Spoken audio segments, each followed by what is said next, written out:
Cinema তো সবাই করতে চায়। ছোট পর্দা বড় পর্দা বলে তো কোনো কথা না। অভিনেত্রী অভিনেতাদের সবারই খুব অনেক ভালো লাগে। আমি যেহেতু ফার্স্ট টাইম আমার আরও বেশি ভালো লাগছে। আমি নাটক করছি, আমি ছোট পর্দার অভিনেত্রী। নাটক নিয়ে ব্যস্ত আছি। সিনেমা তো সবাই করতে চায়। বেসিক্যালি আমরা তো সব অভিনেতা অভিনেত্রীরা মিডিয়াতে আসি সিনেমা করার জন্য। সো সিনেমা বাংলাদেশে কিং খান শাকিব খান ছাড়া আমার মনে হয় যে সিনেমা তো ওরকম ভালো হচ্ছে না বাংলাদেশে। দ্যাটস ওয়াই আমার মনে হচ্ছিল আসলে ছোট পর্দা বড় পর্দা বলে তো কোনো কথা না। তো কাজ করছি, সিনেমা ইনশাল্লাহ ভালো হলে অবশ্যই কাজ করব। আমাদের ইন্ডাস্ট্রিতে যদি সালমান শাহ থাকতো তাহলে আমাদের ইন্ডাস্ট্রি এতদিন আমার মনে হচ্ছে আরও অনেক ভালো হতো, মানে অনেক ভালো ভালো কাজ হতো।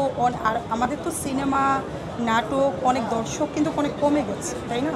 তো আরও বেশি দর্শক হতো, আরও বেশি জনপ্রিয় হতো, ইন্ডাস্ট্রির আরও বেশি নাম হতো। সো উনি যেহেতু নেই, আমি চাই সবাই আমাদের চাওয়া সঠিক বিচার হওয়া। অনেক সিনেমা দেখা হয়েছিল, কেয়ামত থেকে কেয়ামত এখন বেশি মনে পড়ছে।